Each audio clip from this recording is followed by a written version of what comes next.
There is a beautiful story.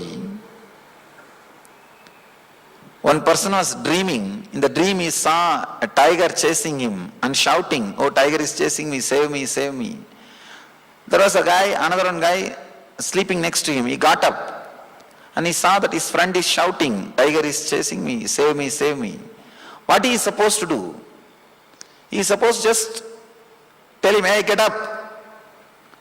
Instead of that, if he tries to supply some weapon, you don't know what will happen. He may injure, he may kill himself or he may kill you. You do not know how to decide.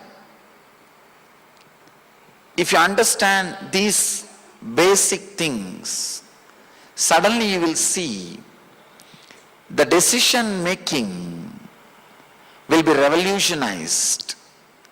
The cognitive shift will happen in you.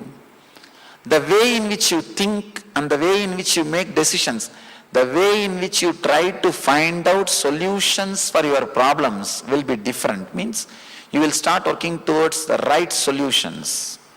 The right solution at that moment for that person is just asking him, "Wake up." That's the right solution. Instead, if you are trying to find out any other solution, it will only lead to more and more problems, more and more difficulties. Here, all I want to tell you is, in 10-hour dream, 10 hours of deep sleep, you live 10 years of dream. Means, many times you fall asleep and come back. When you come back, naturally in all these 4 episodes, even though there was a break, you saw the same world.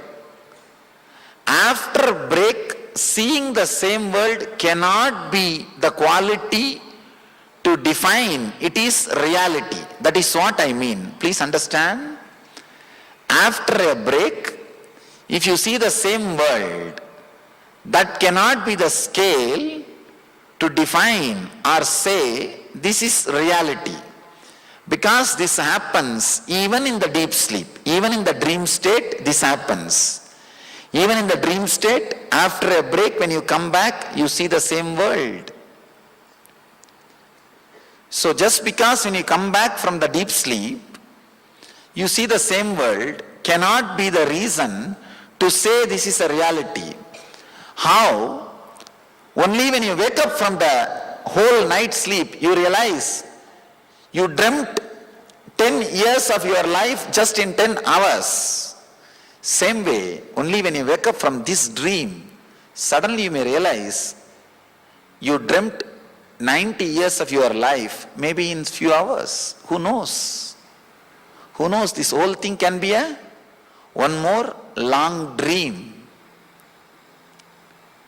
Realizing, understanding, there is a possibility this can be one more long dream, will turn much of your attention and awareness to the center, to the consciousness. I can say that is the first step in spirituality. That's the first step for psychological revolution. Again and again, our sufferings are giving a clear statement. We are holding on to emptiness. Our suffering is nothing but a clear statement from the reality. You are not living with the reality. But somehow we know how to cover.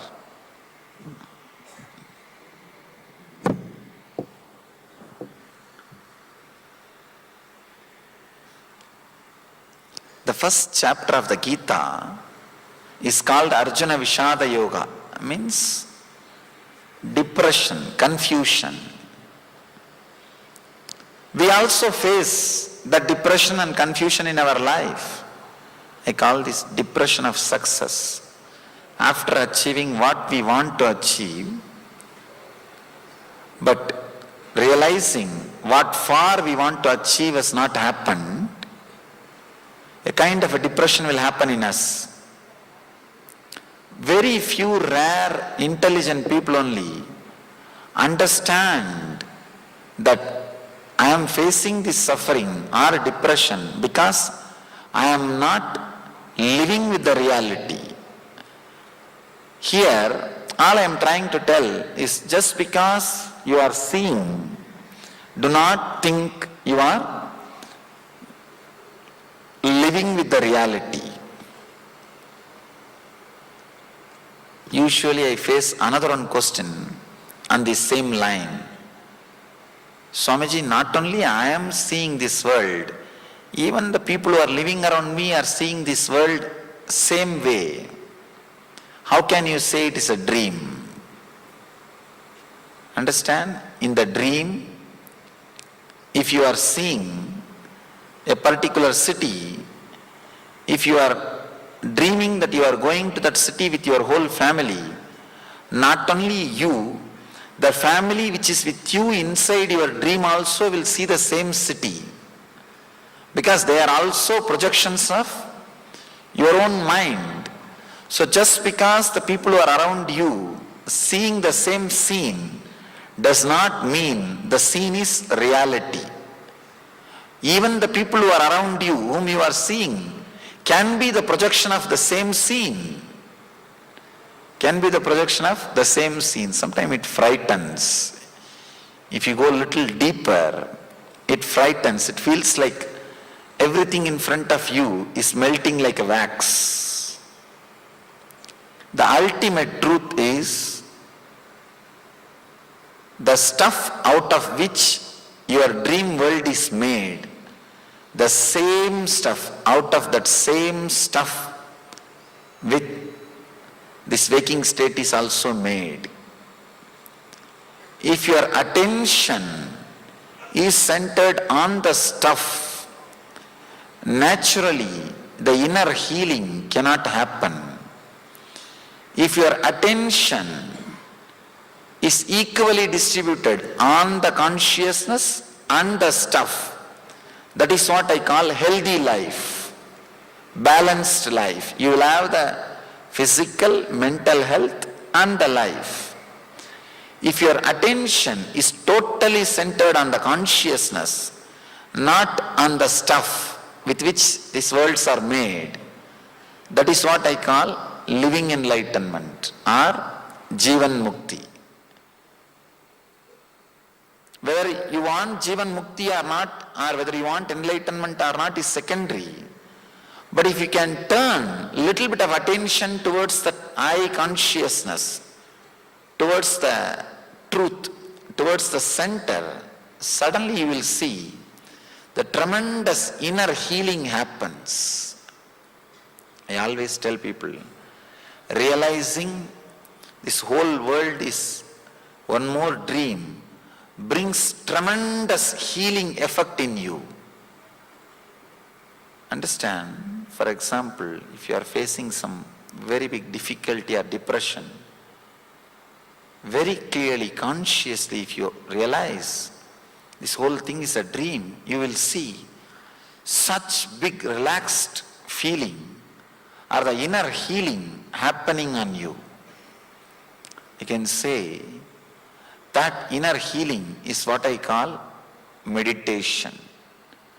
That restful awareness which happens in you is what I call Satori, the first glimpse of Samadhi.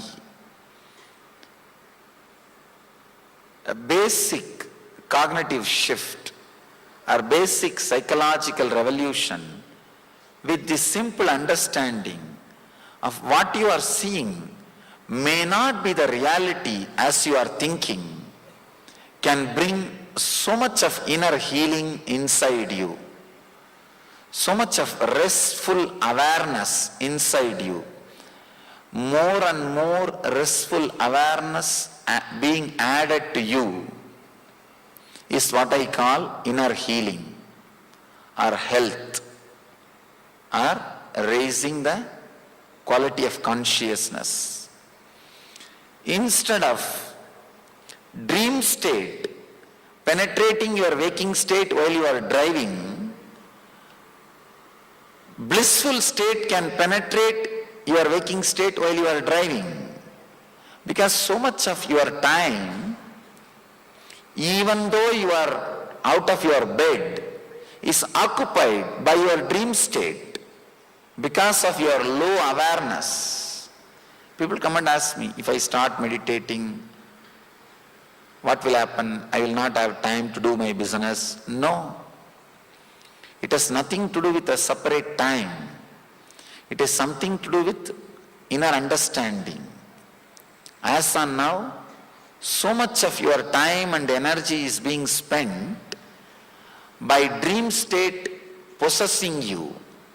Instead of that, you can allow the turiya state, blissful state possessing you. You can just change the attitude. You can just shift the energy. You can just go through a big transformation. That is what I call psychological revolution. There is one more question. How can we select our God and Goddess? We are confused because more deities in our tradition. I always tell people,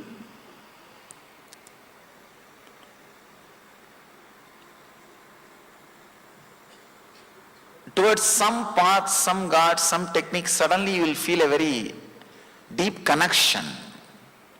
That is what I call falling in tune, feeling connected. If you feel connected to some path, choose that path or that God or that deity. If you don't feel connected to any one thing particularly, do not choose anything. Continue your seeking. Continue your seeking. Let the seeking become your God. Seeking can become your God. Let the seeking become your Ishta Devata. No need for particular Devata.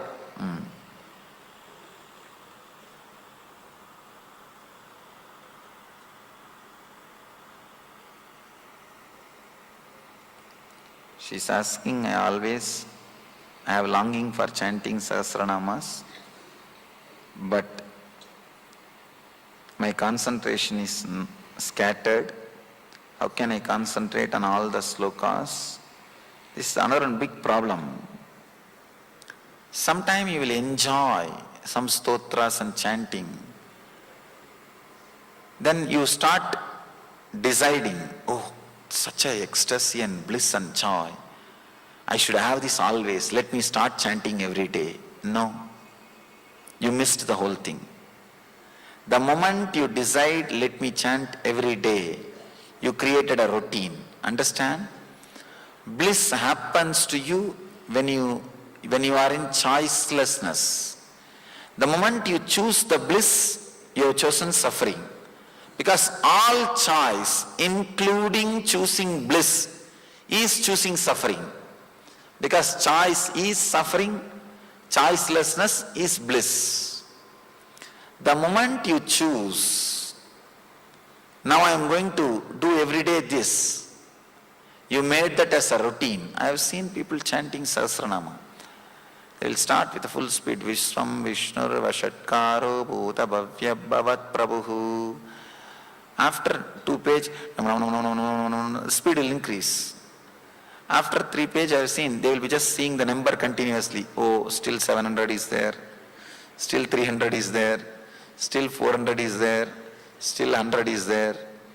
I always tell people, do not bother about completing these 1,000 names and all. Take up a book. God is not sitting there and counting like a bank balance. Have you done all 1,000 names? Forget about it. No. Just sit with a real beautiful mood, with a very loving way. If you can chant even 5-6 names, perfectly all right, okay. That's enough. The moment you feel bored, close the book and stop it and say namaskar and move. Do not do chanting or puja when you don't feel connected, when you don't feel that joy. If you are doing it without feeling the joy, you are abusing it. Chanting some mantra, chanting some sloka without feeling joyful, without being in ecstasy, is naturally abusing. Here you are saying, your concentration is scattered, it means what? You are not enjoying. The moment you feel you don't enjoy, relax, stop. No need. No need. Do not do it for the sake of accounts.